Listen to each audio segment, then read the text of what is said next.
Assalamualaikum warahmatullahi wabarakatuh. Perkenalkan nama saya Alman Syaka Syaputra dengan stambuk 232365 dari kelas E mata kuliah pemrograman lintas platform. Di sini saya akan menjelaskan tentang proyek akhir tugas saya, yaitu saya membuat sebuah aplikasi inventaris benda. Nah, untuk back-end-nya itu saya menggunakan Laravel dan untuk front-end-nya saya menggunakan Flutter. Nah, di sini pertama-tama saya akan menjelaskan bagian back-end. Jadi di bagian back-end itu saya menggunakan Laravel, di mana untuk database saya itu saya menggunakan MySQL dengan nama database Intevaris underscore DB. Di dalam Laravel ini terdapat beberapa codingan. Yang pertama itu ada controller. Tapi controller itu merupakan logika atau otak dari suatu aplikasi. Nah, yang pertama itu ada out controller, yaitu bagian autentikasi. Nah, dalam autentikasi ini terdapat beberapa fungsi, yaitu fungsi register yang dimana validasinya menggunakan atribut nama, email, dan password. Kemudian apabila gagal akan memunculkan pesan validasi dan error. Kemudian ada user yang dimana user ini akan mengambil sebuah data dari nama, email maupun password akan masuk ke dalam user. Nah, di sini ada pengembalian yang dimana ketika registernya berhasil maka akan muncul pesan register sukses. Ada fungsi dari login yang dimana fungsi login ini ketika dia gagal akan menampilkan sebuah pesan email atau paspor salah. Apabila dia berhasil maka akan memunculkan login sukses dan akan muncul sebuah token dari JWT atau JSON Web Token yang dimana tokennya itu bertipe bearer. Kemudian ada fungsi dari ini yaitu menampilkan data dari user. Di sini ada fungsi logout. Apabila dia sukses akan munculkan logout sukses, apabila gagal akan muncul gagal logout. Kemudian di sini saya membuat dua tabel, yaitu tabel kategori dan item. Nah, dalam kontrol kategori ini terdapat validasi berupa nama. Jadi untuk dalam tabel kategori ini hanya satu atribut yang digunakan. Nah, untuk di item controller ini menggunakan validasi berupa 3 atribut, yaitu nama, stok, dan kategori ID. Kemudian model.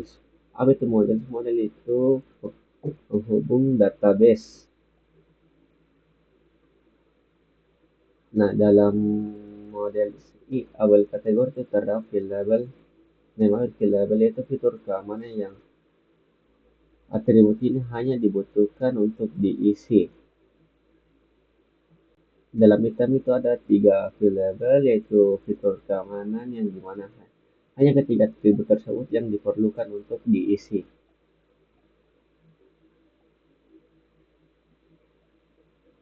Kemudian untuk user itu ada nama, email maupun password. Kemudian ke migrate. Apa itu migrate? Migrate itu merupakan struktur dari database. Kemudian lanjut kita masuk ke dalam roots. Roots itu apa itu roots? Roots itu penghubung antara controller mau ke database. Nah, di sini ada roots post atau mengirim data, ada authentication API, ada get itu mengambil data, put itu mengubah data, kemudian itu menghapus data. Nah, untuk kita mengetahui apakah backend ini berfungsi, apakah implementasi JWT-nya sudah ada, kita akan mengeceknya di Postman. Yang pertama-tama saya akan membuat sebuah akun terlebih dahulu. Nah, di register ini kita memerlukan tiga atribut yang digunakan, yaitu pertama nama, tulis ini Putra, kemudian email,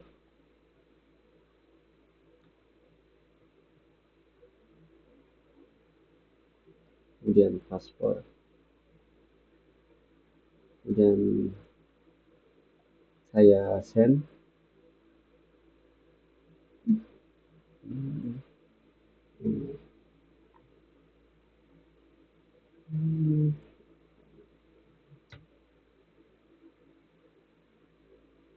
Nah, di sini muncul pesan register sukses, artinya kita sudah berhasil membuat sebuah akun.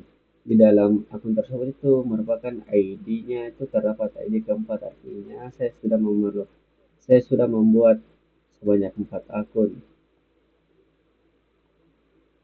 Kemudian kita login.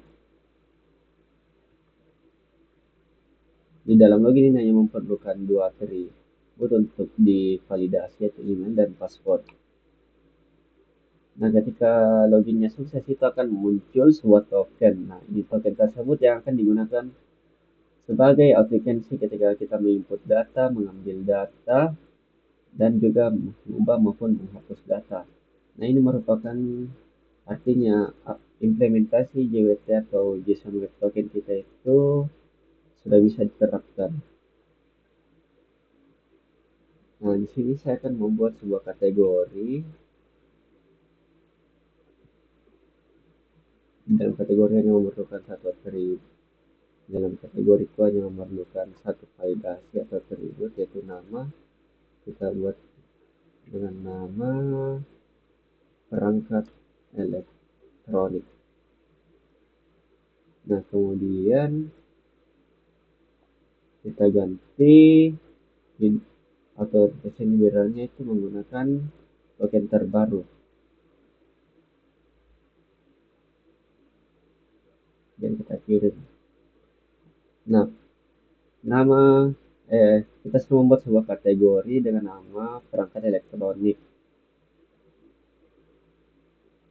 Kemudian kita buat sebuah item.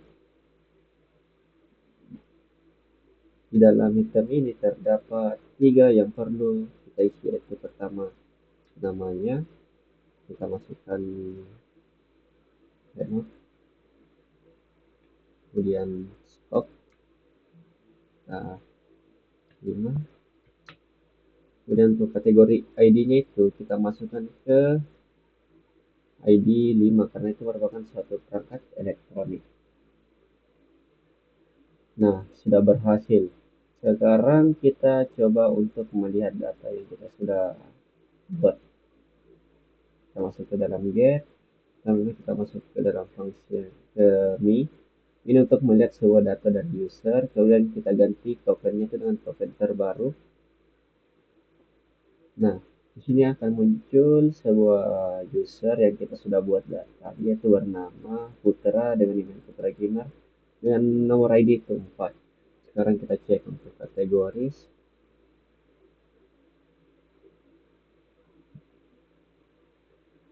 Nah, untuk kategorisnya kita sudah berhasil membuat perangkat elektronik dengan ID 5. Kemudian kita cek item.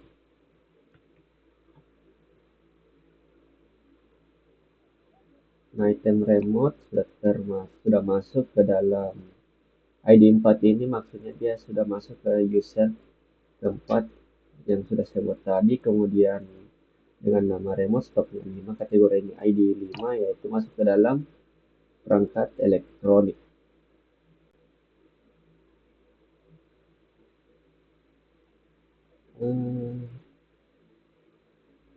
Kemudian kita coba ubah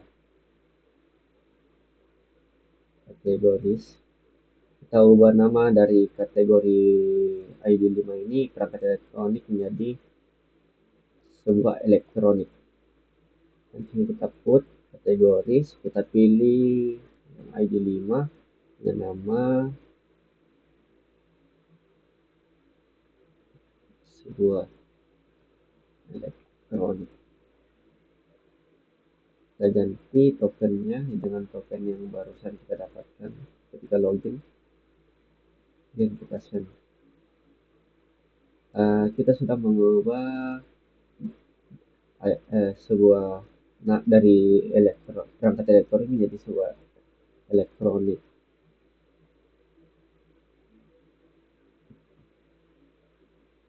Kemudian kita coba untuk menghapus item dari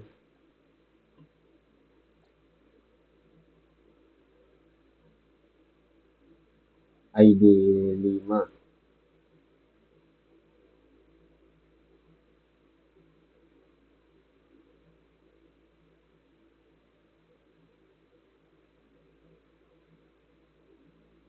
Sekarang sudah terhapus. Dan kita cek kembali untuk datanya.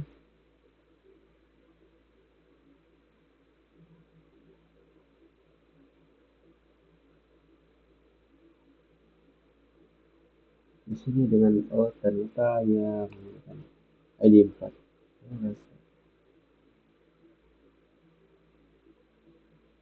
Kita cek kembali. Nah, dengan ID 4 itu sudah terhapus. Jadi fungsi dari dan itu sudah berfungsi. Jadi kita cek kategori. Di sini juga ID 5 sudah terubah namanya yaitu sebuah elektronik. Awalnya itu namanya perangkat elektronik. Kemudian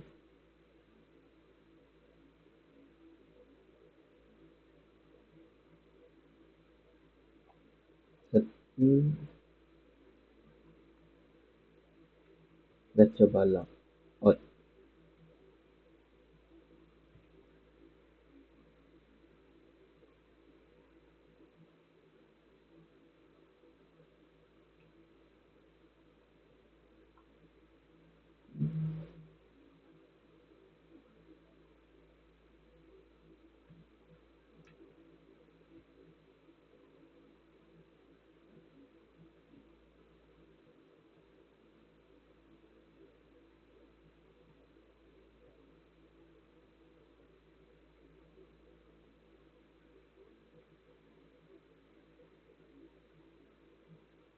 Nah, logoutnya sudah berhasil.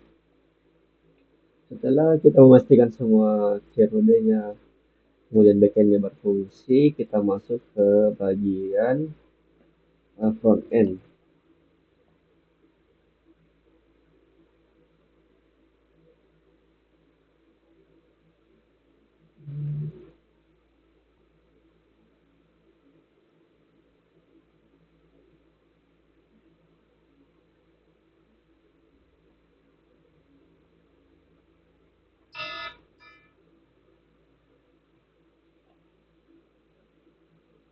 Nah, di bagian front end ini saya menggunakan Flutter. Jadi ada beberapa codingan. Yang pertama itu ada block. Block itu merupakan logika sebuah codingan dari Flutter yang dimana di sini ada logika dari login block. Di sini merupakan logika ketika kita login. Kemudian login event ini merupakan logika ketika kita mengklik sebuah button login. Kemudian di sini ketika login tersebut merupakan login. Di sini merupakan login step itu merupakan bagian dari login juga ketika semua sudah dijalankan dari login block, event akan masuk ke dalam login step. Begitupun ada item block, di sini ada item event. Untuk modelnya itu ada kategori, di mana model ini merupakan sebuah penghubung ke database juga, sama dengan Laravel. Kemudian di sini ada penghubung database item.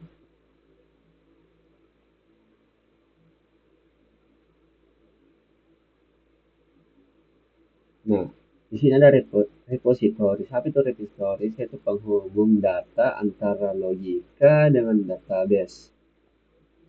Ini ada repository, yaitu autentication dan item repository untuk item. Di sini ada screen bagian dari UI untuk tampilan. Ini ada tampilan untuk menambahkan item, kemudian item, nah tampilan dari home screen atau tampilan aplikasi, kemudian ada login screen, kemudian splash screen. Apa itu splash screen? Itu dan ketika awal kita memulai sebuah aplikasi. Kemudian di sini ada API service. Nah, di sini merupakan penghubung API, penghubung dan juga penghubung antara backend dan front end-nya. Ya, itu ada di bagian coding sini. Di bagian ini kan saya menggunakan emulator Memo, jadi saya menggunakan sebuah IP config dari laptop saya yaitu 19 dan dengan localhost 8000.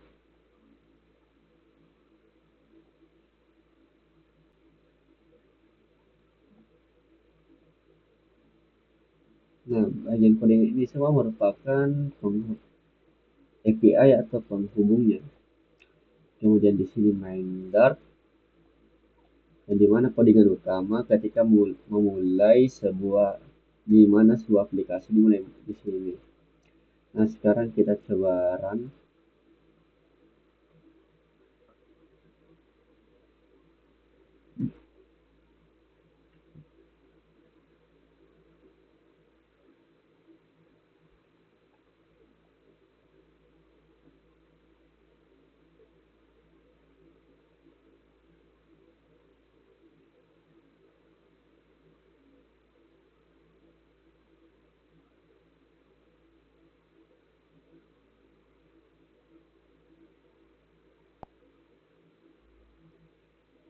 Ini kita masuk ke dalam email terlebih dahulu.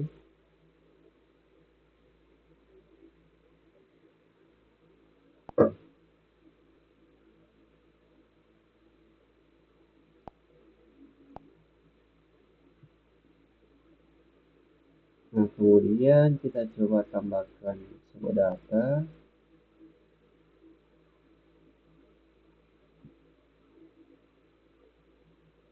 Kita coba ketik nama barang yaitu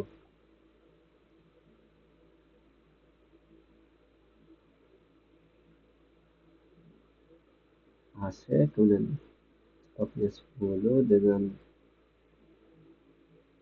di kategorinya itu 5. Nah, di sini ada sudah muncul sebuah uh, item yang kita ambil. Kemudian apakah front end ini terhubung dengan back end? Kita coba mengeceknya menggunakan Postman. Apakah sudah muncul? Apakah akan muncul data AC tersebut?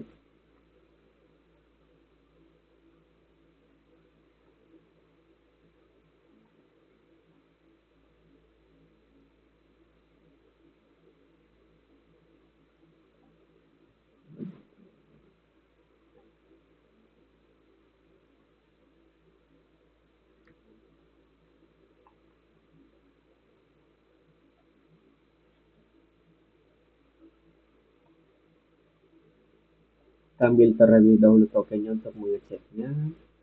Kita ganti token, kemudian kita cek.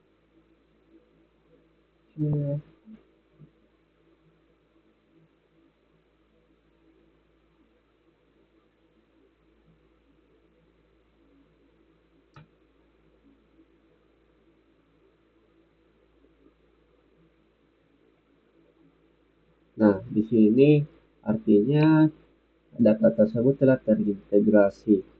Di sini ada AC, stoknya 10, kategori 5. Kita coba update, kita ganti nama AC tersebut menjadi Ultras.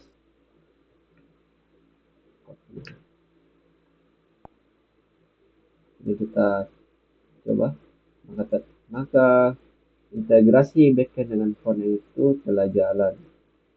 Kemudian kita coba hapus, maka tidak akan muncul. Jadi sekian dari presentasi proyek akhir saya, kurang lebih mohon dimaafkan. Assalamualaikum warahmatullahi wabarakatuh.